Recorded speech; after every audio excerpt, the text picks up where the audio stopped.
old clothes or hindi pa nga old di ba? Kahit na parang a few months pa lang magpapalit ka na. Yes. So the waste produced by these clothes are also becoming a big issue. So that's why yung links niya to environmental issues and sustainability are very mas nagiging highlighted na rin recently. Yes. Pero, oo. Tsaka ang dami-dami na rin nag-approach nung problema na to sustainably, di ba? Na parang nag-o-offer ng mga sustainable solutions, sustainable answers to the problem. So, this episode, kasama natin si Director Celia Ilumba ng Philippine Textile Research Institute for Earthwise. Tapos, meron tayong Wear Forward ng tawag na guest sa PAC.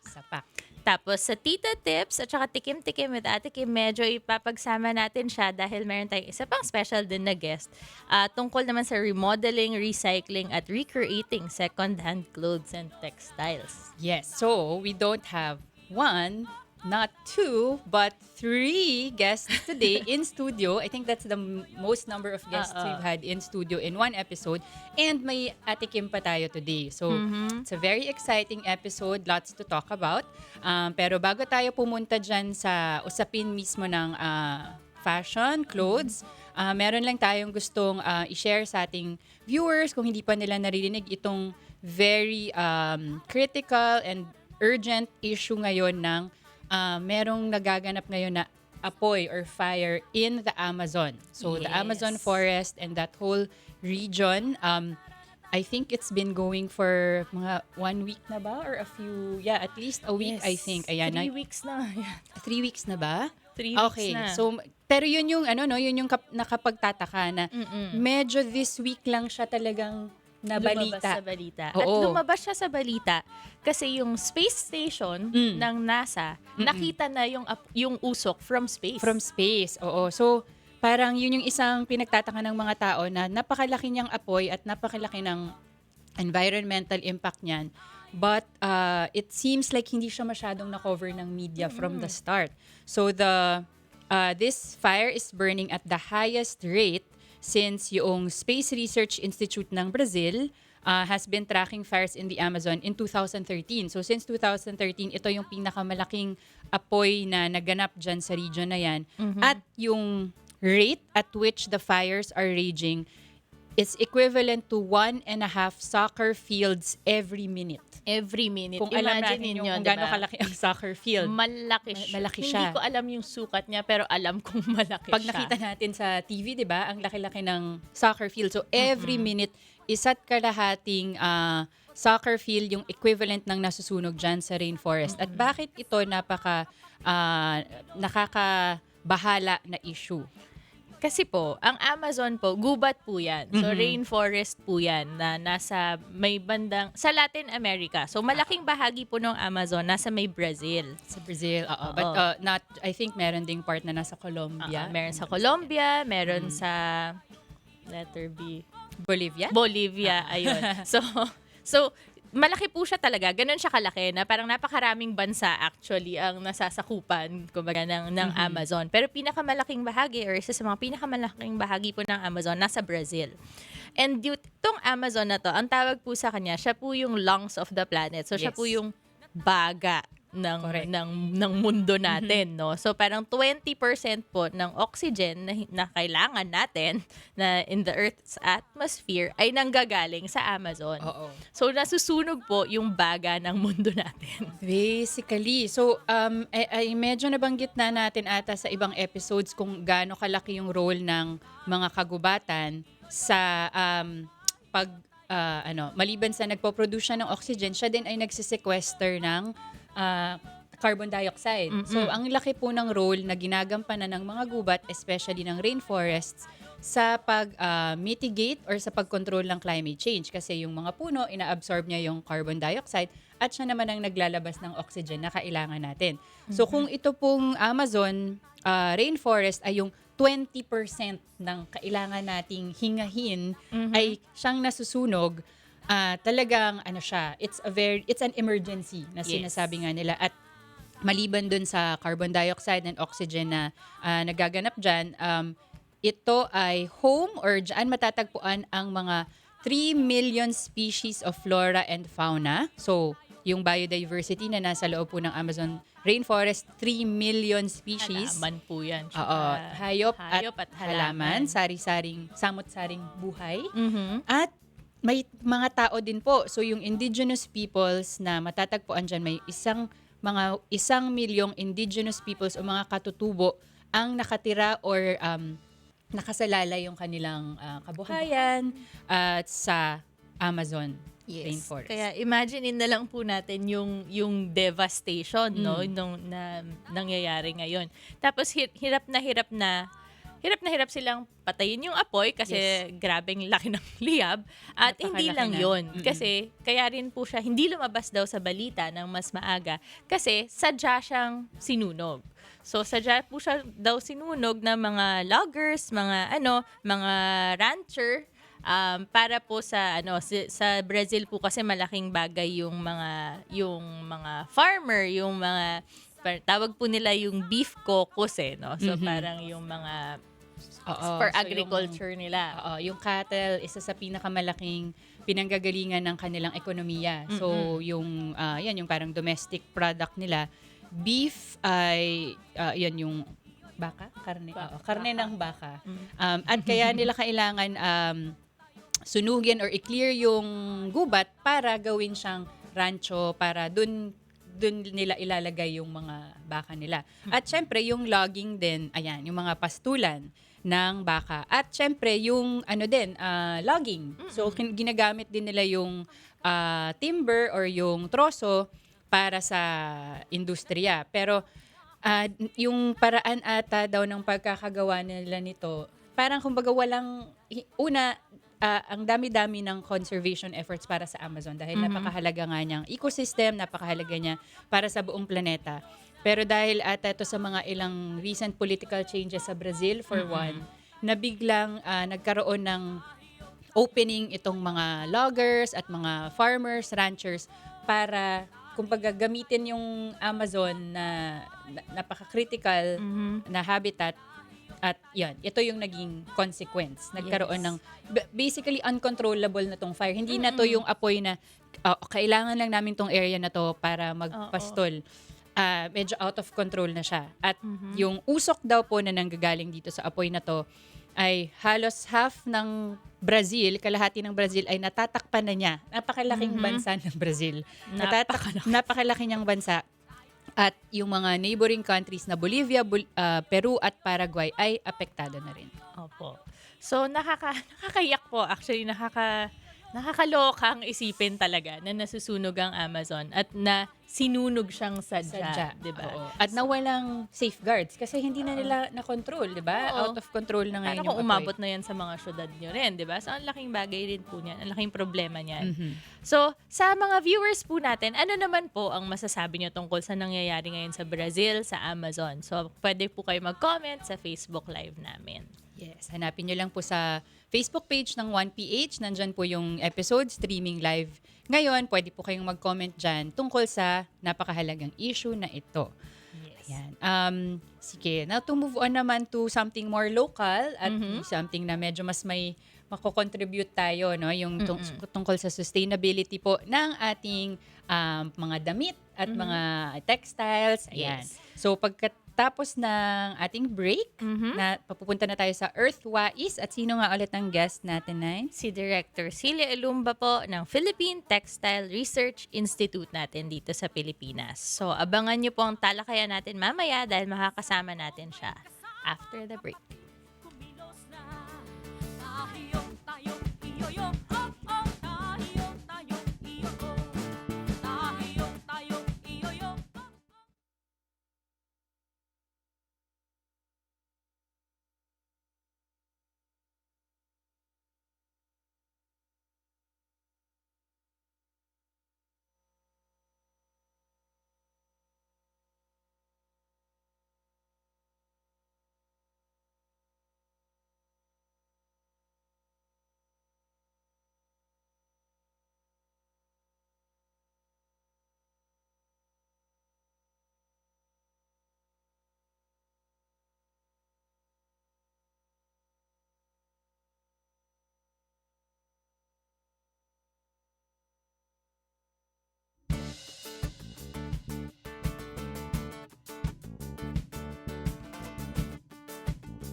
Hello! Welcome back! Oras na po para sa Earthwise, kung saan nag-iimbita kami ng mga taong nagsisikap na gumawa ng pagbabago para sa kalikasan. Yes, at kasama natin ngayong umaga si Director Celia Ilumba from the Philippine Textile Research Institute or PTRI. Ang PTRI po ay ang Premier Textile Research and Development arm ng Department of Science and Technology or DOST. Good morning, Hi, Director. magandang umaga. Welcome Pareho to the kayong show. attorneys. My goodness. Attorney Aya, Attorney Niner. I didn't realize that. So, thank you very much for inviting me. It's wonderful to be here. Thank you so much for joining us. Joining us this very rainy Saturday Very early morning. and very rainy Saturday morning. Yes, indeed. I'm very happy to be here. And aside from that, magandang mapag-usapan kasi yung tinatawag nating sustainability in fashion. And beyond that, I really wanted to go into sustainability of what is called Philippine fashion. Yes. Fashion is a word. It means basically yung uso, 'di ba? Kadalasan yun ang ina-associate mo pag sinabi mong fashion eh. Pero kailangan isipin din natin sa nagmumula yun. And for us, ang pinaka-critical na element doon, yung tela. Saan ang gagaling yung tela na lahat ng suot natin bago siya maging fashion, tela muna siya. At bago siya maging tela, siya ay sinulid muna or hibla muna or nanggagaling siya sa may pinagmumulan siya. Kaya ang aming tinitignan ay yung idea ng konsepto ng soil to skin. So, may pinanggagalingan siya, hinuhugot mo talaga siya mula sa kalupaan at kayamanan ng lupa at ito ay gagawin nating kagamitan natin, not just in fashion or pananamit, but in many other items, no? Damit ng bahay, damit ng mga inuupuan natin, damit ng kotse. So marami siyang puntahan. Kaya yung konsepto ng sustainability in fashion, napakalawak na usapin yan. Opo, grabe So, nga po. There's yeah. so much. And it's very interesting, di ba? Na parang it's very new, and it's constantly changing. Parang ang bilis po ng pace ng technology. Exactly. No? Yun ang maganda doon. Hindi ka nagsisimula sa zero eh. So you can always build upon a platform. Ano yung platform you build upon? Hahanapan mo siya ng mga applications mo. So kami sa Department of Science and Technology, in particular sa Philippine Textile Research Institute, we have a lot to be excited about. Napakaraming points of excitement. Of course, on the one hand, that's very positive. On the other hand, maraming kalakip na hinihingi yun eh. Ang industriya natin, hindi kasi siya nakaset up. Wala tayong may naitayo pero hindi na palaganap. Maraming kadahilanan yon. Hindi na naman kailangan balikan yung mga nakaraan na. Pero magandang matutunan natin or we learn lessons. No? May makuha tayo dun sa mga nangyari nung nakaraan. And we go even farther back than that. No? Ang aming modelo ay, hindi naman modelo, pero parang inspiration dito ay 18th century England. Kami tinatawag kaming past forward. We were bringing the past forward. Nice. Parang Okay. basketball. Pero iba lang yung spelling, no? Past forward, no? Ang ganda. Very Yung fast catchy pa forward, yung pangalan. yung fast forward na ito kasi, kung iisipin mo, Inglaterra noong 18th century, wala pang kuryente noon, wala namang metal, walang sewing industry. In fact, ang industriya, ang tinatawag nilang industrialization, nagsimula doon sa Inglaterra at in-export nila yan sa Amerika. Ang pinaka-linchpin nun ay textiles, tela. Doon nagsimula. Pero anong dapat nating matutunan? Ayaw natin nung pumasok na labor unrest, yung mga issues na yon, yung pollution. Yung labor practices po and yung environmental aspects. Correct. Ayaw natin yung air pollution that went with that and the water pollution that also went with that. And of course, the unfair labor practices. So meron tayong magandang pagkakataon na maiwasan natin ng mga yon kasi mababa yung ating pinagmumulan kung titignan yung pag-industrialize natin. Karamihan sa kasuotan natin imported eh. Pero ang dami mong mahuhugot sa Pilipinas na maaari nating gawin. So, una na yung aking sigurong Yes. okay lang ba yan? Of course. Alam mo, ito ay gawa ng recycled yarns. May mga reject na, yung collar ba ng mga sports shirts halimbawa, no? Inando nila yan, in-unwind nila yan. Tapos winind nila ulit, ginamit nila sa paghahabi. So in fact, ito ay handloom woven. Itunuro natin yung paghahabi, yung disenyo ng paghahabi sa komunidad ng Buhi. Ito ay sa Camarines Sur. So, ang mga ginagamit nila doon, recycled yarns, at nakakagawa sila ng very contemporary. Yes. Hindi na siya mukhang, pag sinabi mo kasing handloom, ang unang isip natin, mukhang katutubo, di ba? So, hindi siya mukhang katutubo. Ano na siya? Mainstream fashion na siya. Aside from that, itong aking favorite scarf. That is Ito ay beautiful. gawa ng Philippine silk natin. Meron tayong mga sili natin na silkworms na tinataguyod natin sa ating technology center sa Misamis Oriental. Ito ay talagang, kung magtatawag ka ng isang tubong Pilipinas, ito tubong Pilipino to 100% kasi galing sa ating sariling mulberry, tanim natin. Dito nang galing yung silkworms, ni-rear yan, doon pinalaki, doon siya pinalaganap, tapos ito ay naturally dyed pa using talisay. So this is 100% purely, kumbaga ang tawag namin dyan, Entirely Filipino. ang tawag namin dyan, tela, 100% Pilipinas. Kasi ang tela natin, ibig sabihin textiles empowering lives anew. Going back to that past forward idea.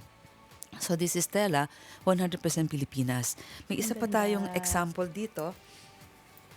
Marami pa sa amin pero ito lang yata yung kaya na ating oras at panahon, no? Dadalaw na lang ito po naman, yeah, please do. Sisilip I do kami not know doon. how you can At see sige, this. ma'am. You can Dyan see po this. siya. We will Baka- hold it up. Baka you can while you put it on because you're wearing something dark in the background. But this one is made of Philippine bamboo. This is a mix of 75% Philippine cotton with 25% bamboo. And this was po talaga. extracted here in the Philippines. It was spun, woven, and finished. And this is raw. This is natural. Wala siyang kulay. Ito ang natural color niya. color ng bamboo fiber. Yeah, so makikita mo pa yung kanyang mga parang mga hibla-hibla, no, striations, no?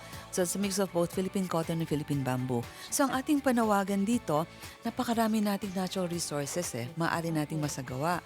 Ang ating kakulangan, yung mga industrialists natin, yung magpapalaganap ng paggagawa. Kasi madali magsuot, madali bumili. Apo. Pero may Apo. gumagawa nun. So nandun yung isang aspeto ng sustainability. Right. Yung pagpapalaganap na magagamit natin yung meron tayo sa mga panahon na ito na hindi naman natin siya sobrang i-exploit na wala nang magagamit yung mga susunod sa atin, no? So yun naman ang kanyang classic Opo. definition and sa bandang huli, ang sa atin, unang-una, it has to make money. Yes. It has to make money. Bakit mo gusto yung pumunta doon? Bakit gusto ng anak mo na pumunta doon? Eh di mag-abroad na lang ako. Oh. Diba?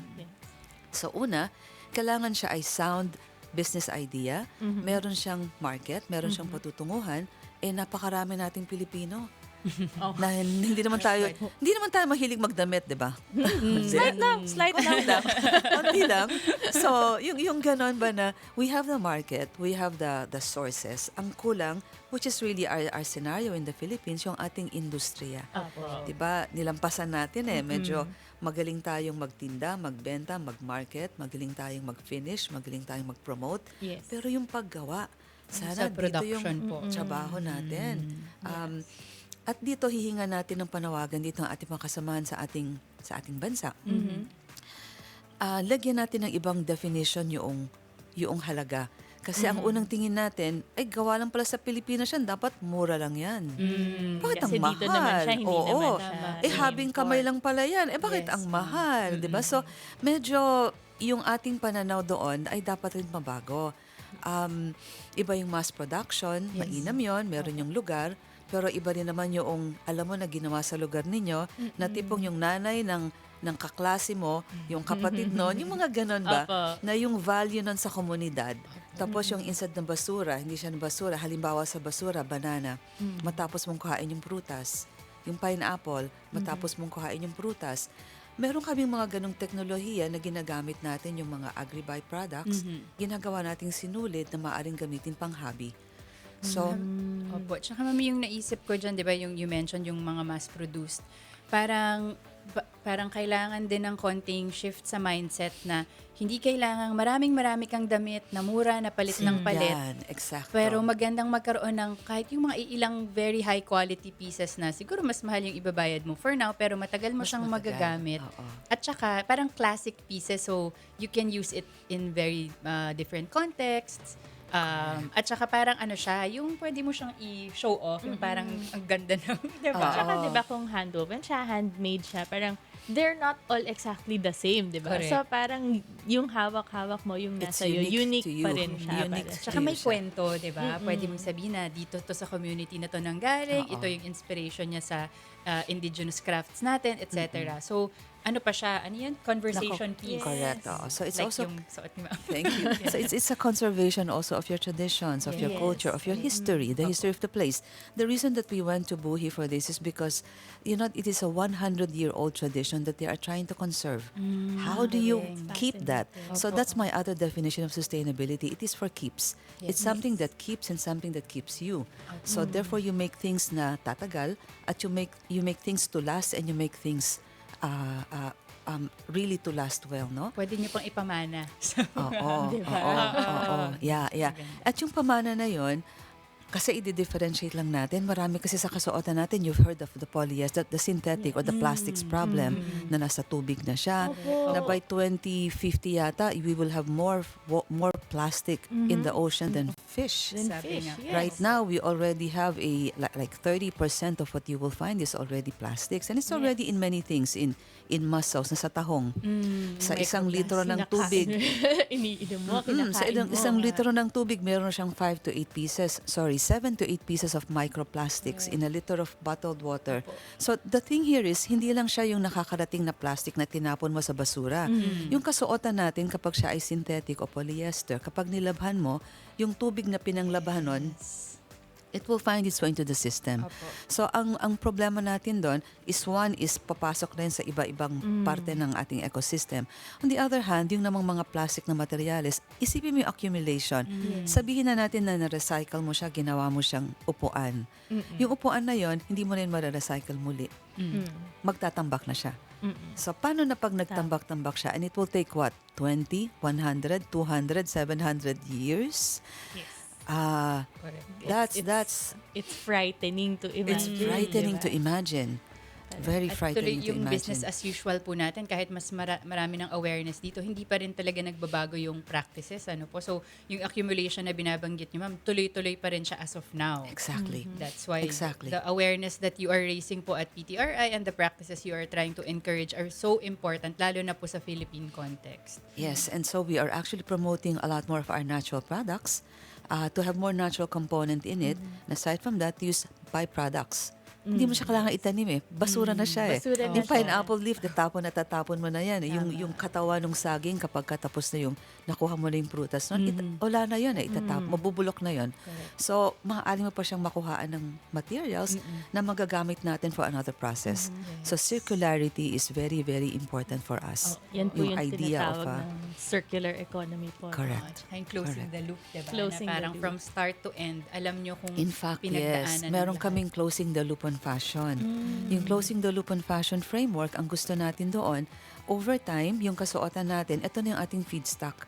Na siya na mismo yung matapos mo siyang isuot, kung hindi mo na siya masusuot, mare-repair, madodonate, pwede mo na siyang sira-sirain at i-regenerate mo siya para maging panibagong sinulid, maging hibla, sinulid, at tela at bagong kadamitan. So, yun yung ating tinitignan na teknolohiya.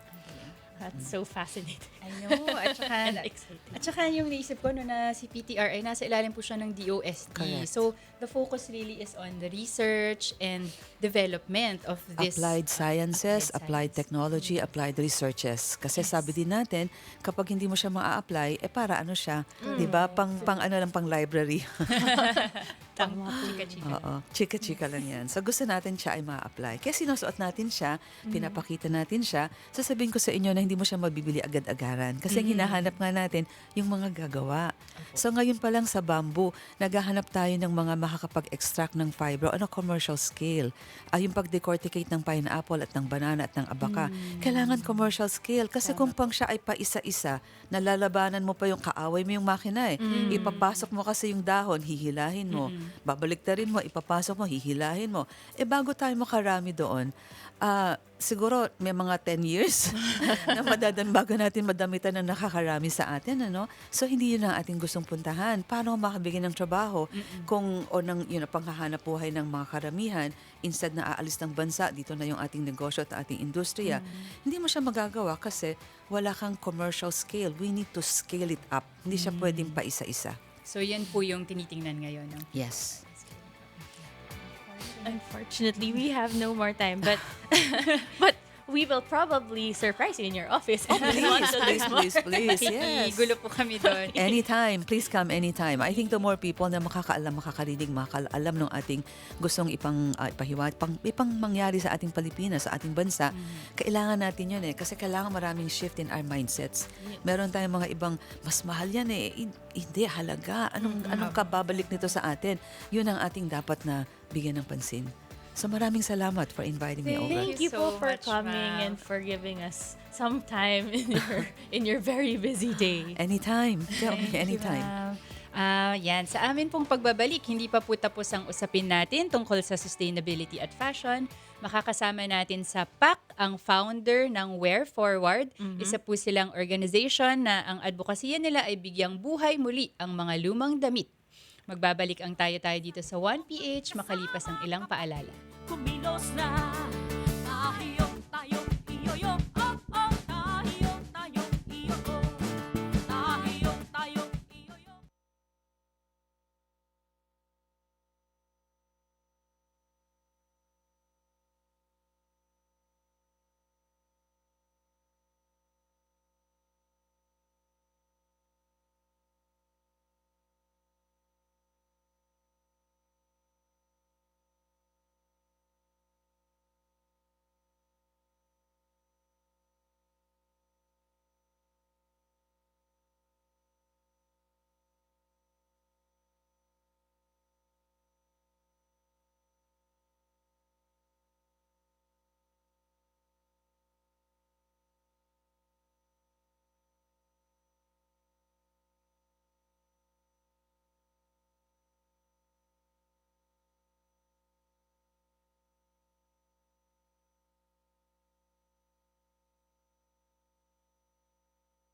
Tanaw na pag-asa hindi.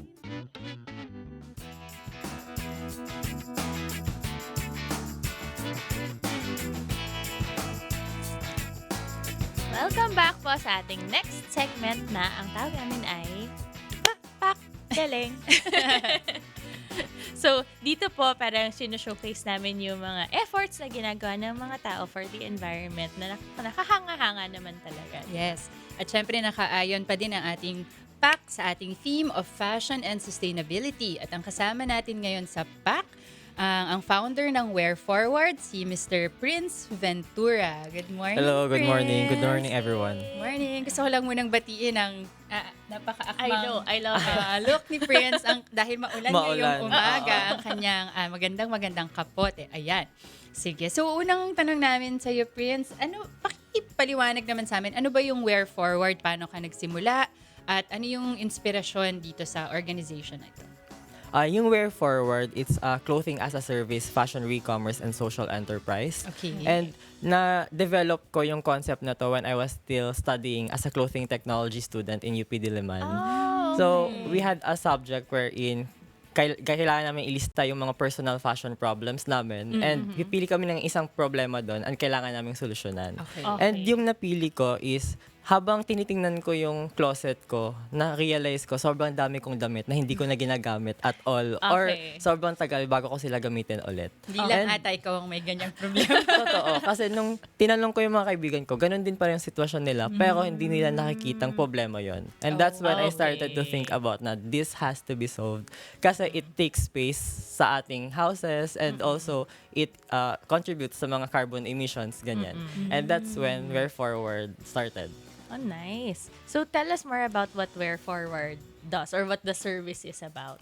So, as a Wear Forward as a clothing as a service, may two ways. It's a circular fashion market space where collaborators can sell or swap or rent out or borrow clothes from each other, as Okay. well as it's also a freelancing and hiring platform na we connect yung mga clients as well as yung mga service providers like mga designers, mga sewers, ganyan, para they can have their livelihood programs. So medyo parang hub siya of like Yes. designers, consumers, yan parang rather than parang yung traditional na you make clothes and sell clothes, you bring the people in the industry together. Yes, because we promote circular fashion, sustainable fashion, and collaborative consumption. So we really want to build a community that revolves around those. Nice. And I like the name. How did you Yes. come up with the name? Or what does that, parang how does the name convey the advocacy of your organization? If you're familiar with Pay It Forward, so parang ganun yung idea na wear it forward. Now, once you wear your clothes, once you are done utilizing it, let somebody else use it or let somebody consume it. Okay. Yeah, kaya parang you are wearing forward your clothes. Gets. It's very Ayun. catchy. Yes. And para siyang, di ba, yung nababanggit namin in our previous episodes kasi is yung fourth sector, di ba? So parang Yeah. it's that part of yung parang private business ka, for profit ka, pero actually yung goals mo, parang medyo pang NGO minsan, di ba? Na parang Yes. may Social entrep din siya, Oo. pero may advocacies din. Yun na yun. As a social enterprise kasi, it's really a business but with an environmental and social mission. Ayan. like And we are also grounded by the 4 P's of the quadruple bottom line, which are like purpose, profit, people, and planet. nice. Beautiful. So when you come those together, it's you can achieve sustainability. And in our case, in fashion. Oo. And not to your detriment, di ba? Na kumikita ka pa rin. May, Yes.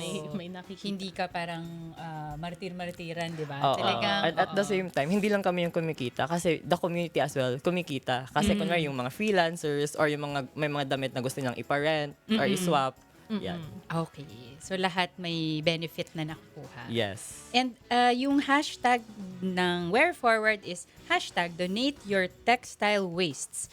What is the parang background of this hashtag and what are textile wastes? Yan.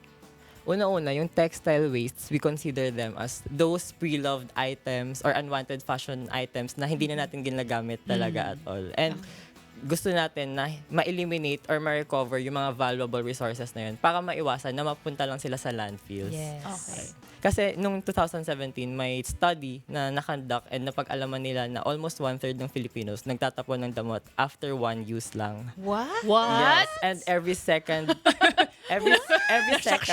worldwide may one garbage sack of clothes na tinatapon or sinisunog lang. And yung iba doon, yung mga unsold na inventory ng mga companies.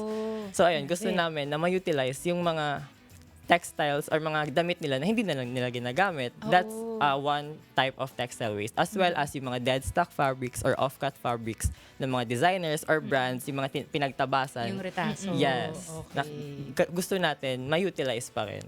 Kaya yung Donate Your Textile Wastes initiative namin is we want people na instead na itapon na lang nila yung mga damit nila or mga textiles nila, ibigay na lang sa amin kasi kami na yung bahala kung paano namin sila i-recycle, upcycle, and other things. Tinatapon sa basurahan. Hindi mo Yes. Or sa basurahan. Hindi ko agad to. Yes. Matapos suotin ng isang beses. Oo. Ang dami pang pwedeng pagdaanan nga ng materyales na yun, di ba? Ang daming posibilidad. So Oo. you parang capitalize on what the potential is dun sa mga waste na yun. Tapos kayo yung ano bang tawag mo dyan? Nagde-decide kung ano pwede nilang Pwede pang gawin paggamitan. doon. Oo. Okay. Okay, ang galing. Siguro pwede mo kaming, may mga dala ka today, Prince, na ilan sa mga Samples. sample. Sige, can you show us Sige. ano yung mga dala mo ngayon? At ano sila dati, ano na Una, sila ngayon? Ito, this is hanbok inspired, if you're familiar. Hanbok is the traditional costume of Korea. Okay. Ayan, so I used dead stock fabric para magawa. Ito yung sa top niya. Okay. So you can put it over. Parang siyang medyo bolero type. Yes. Tapos meron ding And ito naman, instead of the usual na skirt for girls, ginawa ko siyang parang jumper. Para there's some innovation naman. Okay. Yes. Kuya. So medyo, Pares siya. Yeah, it's a pair. tas sinusundan nyo din yung mga uso, no? Para mas Yes. ma-appeal siya sa mga Oo, consumers. kasi para hindi maisip ng tao, ay, galing yan sa basura. Oo nga. Pero ang It's ganda like a pala. high fashion piece. Pag tinignan mo, no? Fashion ka. Yes. Hindi mo iisipin na retaso siya or Oo. may iba na siyang pinanggalingan. Yung jumper. Ito yung jumper. Kaya ko to. Kaya mo talaga. Kaya ko siya. I love it. Yeah. Okay. Ikaw yung Ako mismo yung ikaw mismo nag-pattern, nagtahe. Galing. Yeah. From start to finish. Ayan. Ano pa yan ang dala mo, Prince? And ito naman, lahat ng mga ginamit ko dito ay mga recycled or mga reclaimed na mga material. So, nag-collect ako ng mga PET bottle caps. Okay. And yung lining sa loob, it's made of yung sa umbrella na sira na. Ginamit ko siya. Nice. Okay, Galing. okay. And an old strap from a bag now. Oo. Okay. So, pwede rin Kasi- siyang backpack. Yes, this is backup. I love Kasi it. my inspiration for this is that when parang yung mga bata na nag-aaral sa far-flung areas, ganyan, na nag-aano sila sa mga rivers or sobrang layo na nilalakad. Kaya gusto ko na medyo water-resistant, waterproof yung bags Tsaka nila. magaang siya. Lulutang. Yes. With that And kind of- I wove it using yung mga straws na plastic din. Oh Ang my galing. gosh. So, all the elements of this bag ay walang bago dyan. Lahat Walang siya bago. ay dati Yeah, ng... bago lang yung concept, innovation. Oo, Ganun. tama. Your Tama. idea. At saka Yeah. yung skill mo sa designing and putting it together, no? Yun Yes. na yung value added dun sa mga lumang materyales. Opo. And the effort that went into it, parang so hinanap mo lahat yung takip. Oo nga. Nakipag-coordinate ako sa yung mga nagko-collect ng mga basura. Okay, okay. Para matulungan din sila. So, collaborators mo rin na rin sila, no? Yes. Pagdating sa pagkolekta. So, community talaga, di ba? Komunidad yung nag-effort para magawa To put yung this up, yeah. item na yan. Nakakatuwa naman. Oo. At saka yung, ngayon madami na tayong nababalitaan ngayon na yan na may focus on, yun parang hindi isang gamitan or mabilis lang tapon na agad, Tapon na di agad, ba? oo. Pero yung, I think yung magandang ginagawa nyo is involving as many people as possible, di ba? Yes. Hindi lang yung marunong sa damit, hindi lang yung mahilig magdamit, pati yung may mga ways na, okay, I don't know what to do with this anymore. Pwede sila maging involved kasi sila yung inaanyayahan nyo na magbigay nung kanilang old clothes. Clothes or textiles, yes. Ay, And nakakatuwa kasi when we posted our Donate Your Textile Waste campaign just 2 weeks ago, sobrang daming tao yung Nag-donate. nag-donate. We already collected almost 1,300 kilograms ng textile waste Wow. from 150 people. Oh, wow! And that's in Dami silang damit! that's in Greater Manila area lang. And maraming nagkumakontak sa amin from Davao City, Bacolod, Gusto din Iloilo, mag-donate. Lawag, Pampanga. Yes, So, sobrang dami. paano nila kayo kakontakin kung yung mga viewers and listeners natin ay interesadong mag-donate? You can follow us on Facebook and Instagram at Wear Forward as well as Twitter Wear Forward PH, and then you can also email us at collaborate@wearforward.com and text us or call us at 0943-207-6389. And we can discuss and set appointment on your drop-offs and other initiatives. So, that we have. flexible kayo about yan, yung how people can bring their donations to you. Yes. Okay. Ang dami nun. Congratulations. Dami nyo nang magagawa. Thank you so much. Oh, parang you're so... Are you a fresh grad? Recent grad? Last year, yes. Oh my gosh. Okay. Nice. Dami-dami mo nang na-achieve sa buhay. Thank you, Prince. Thank you so much Congratulations. for joining us this morning. Okay. So, sobrang exciting na mga natututunan Oo. natin today. At sobrang Napaka-innovative, di ba? Na parang bakit ako hindi ko maisip yan? Pero, Makikipag-collaborate na lang tayo kay Prince. tama. So, hindi pa po yun. Yun ang katapusan ng mga guests natin today. Meron pa po tayong isa pang makakasama later na ganun din, no? Upcycling din. And it's about parang also trying to be a bit more innovative with your outfits, your clothing, ganyan. So, kasama po natin later ang reclothing. Pero in the meantime, break po muna tayo. So, huwag niyo po kaming iwan. We'll be Balik back. kami. Nakatanaw na pag-asa, hinihintay ka na. Kaliwat kanan, mabilis o dahan-dahan. Mag-isa o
tayo,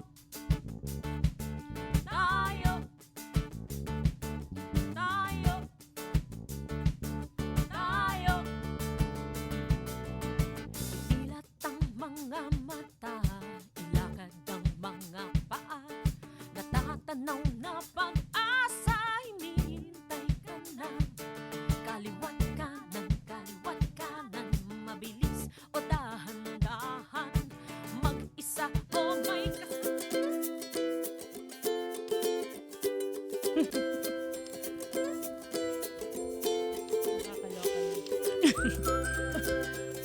Hello po! Welcome back to 1PH Tayo. Nandito na po tayo sa ating last segment for the day, ang ating Tita Tips. Ayan. Brought to you by our Luntitas. By your resident luntitas. By our resident Luntitas. And so, as you know, ang ating Tita Tips is the segment where we give practical tips or suggestions on what we can do to benefit the environment in line with our theme or topic. So, syempre, nandito pa rin tayo sa usapin ng sustainability and fashion.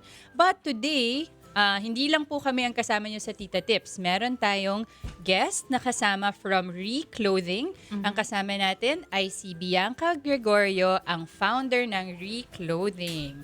Good morning, Bianca. Thank you for joining us today. Thanks as well. Yes, we know it's like super early on Saturday. Very rainy. Very rainy. And I know where you live, so alam ko yung traffic na dinaanan mo. Yes. We're glad you made it despite the rains. Yes. So can you tell us a little bit more about Reclothing? So, Reclothing is a sustainable fashion brand that works with dead stock fabrics and second-hand garments and revives them to give them a new life. So, ano yung, I'm curious about the name. What is why did you choose Reclothing? So, first of all, I wanted something na yung madali maalala. So, like something short. So, I was really thinking about a lot of things na parang more on the green and the sustainability.